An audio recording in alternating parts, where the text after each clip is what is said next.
জমজম কূপ মুসলিম বিশ্বের এক গুরুত্বপূর্ণ এবং অত্যন্ত পবিত্র স্থান। সৌদি আরবের মক্কা নগরীর কাবা শরীফ থেকে মাত্র ২০ মিটার দূরত্বে এই কূপটি অবস্থিত। এই কূপের পানি সর্বরোগের ঔষধ বলে মনে করেন মুসলিমরা। আজকে আমরা জমজম কূপ সম্পর্কে নানা জানা অজানা তথ্যই জানব।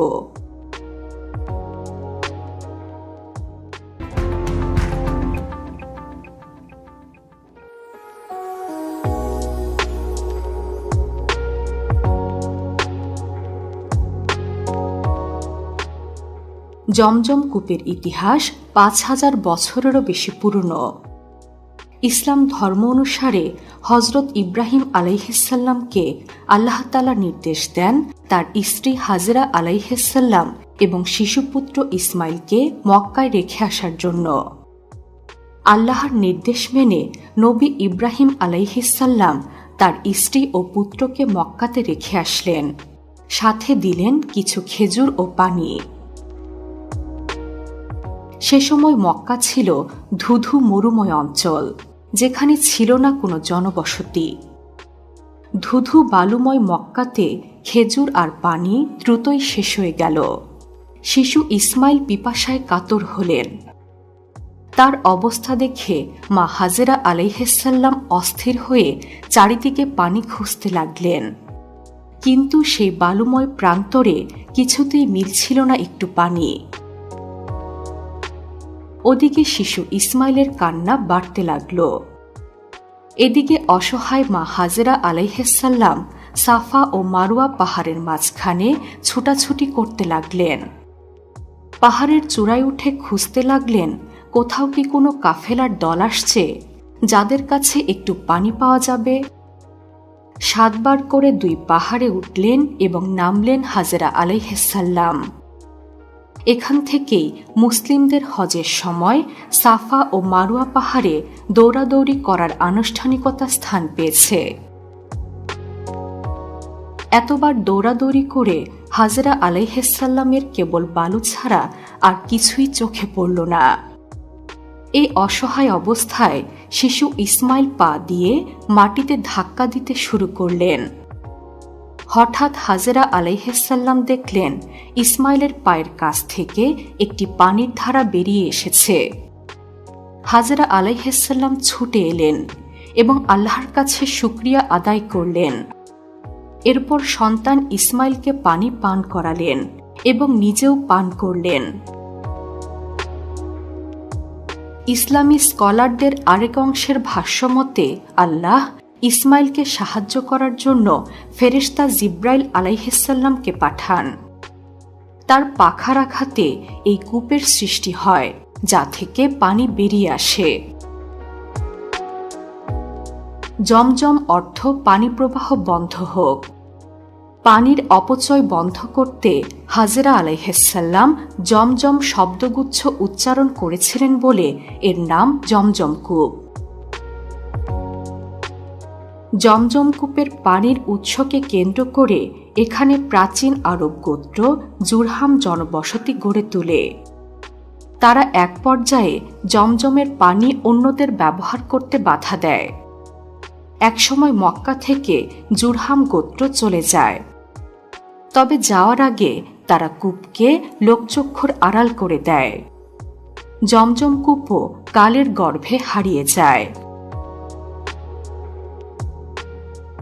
জমজম কূপ পুনরুদ্ধার করেন মহানবী হজরত মুহাম্মদ সাল্লাল্লাহু আলাইহিসসাল্লামের দাদা আব্দুল মুত্তালিব।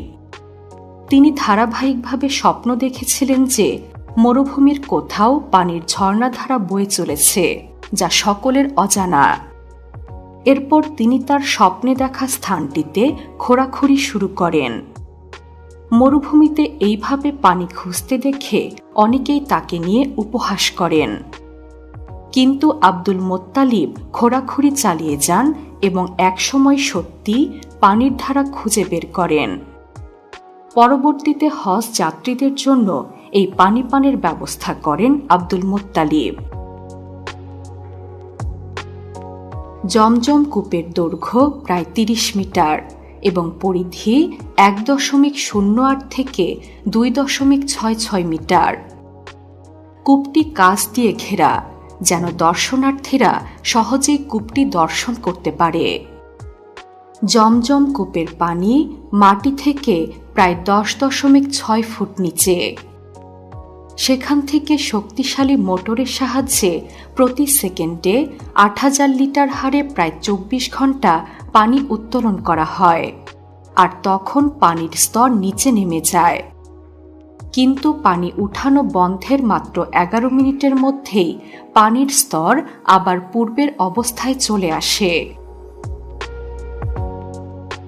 সাধারণ পানির তুলনায় জমজমের পানিতে ক্যালসিয়াম ও ম্যাগনেসিয়াম সল্টের পরিমাণ বেশি, যা ক্লান্তি দূর করতে ভূমিকা রাখে।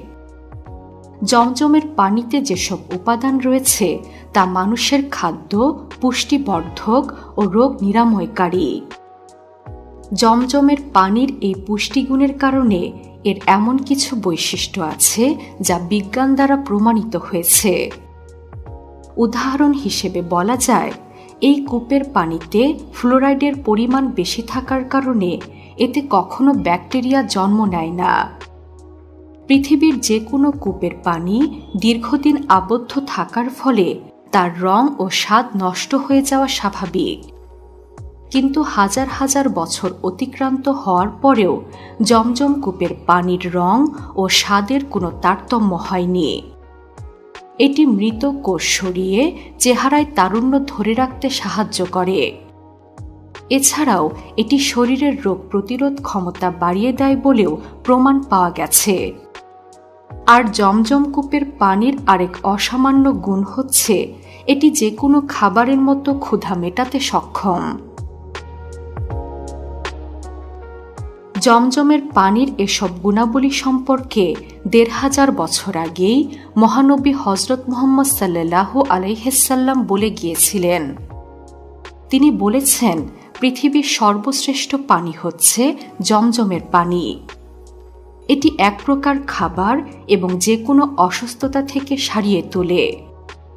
আয়েশা রাদিয়াল্লাহু তাআলা আনহা বর্ণনা করেছেন, রাসূল সাল্লাল্লাহু আলাইহিস-সাল্লাম নিজের সঙ্গে পাত্রে ও মশকে করে জমজমের পানি বহন করতেন। তা অসুস্থদের উপর ছিটিয়ে দিতেন এবং তাদের পান করাতেন। আরবিতে জমজমের পানিকে মুরবিয়া ও সাব্বা বলা হয়। মুরবিয়া অর্থ নিভে যাওয়া, আর সাব্বা অর্থ তৃপ্তিদায়ক। এটাও বিশ্বাস করা হয় যে জমজমের পানি সম্পূর্ণরূপে পান করার পরে যদি কোনো ব্যক্তি কোনো ইচ্ছা পোষণ করেন তবে তার ইচ্ছা পূরণ হবে। তাই জমজম কূপের পানির বাণিজ্যিক রপ্তানি সৌদি আরব কর্তৃক নিষিদ্ধ। তবে হজের সময় হাজিরা এই কূপের পানি নিজ নিজ দেশে নিয়ে আসেন এবং আত্মীয় স্বজনদের মধ্যে বিতরণ করেন। জমজম কূপ এক পবিত্র স্থান। ধর্মীয় গুরুত্বের পাশাপাশি এর পুষ্টিগুণও অবিশ্বাস্য। তাই জমজম কূপের পবিত্রতা রক্ষা করা আমাদের সকলের দায়িত্ব।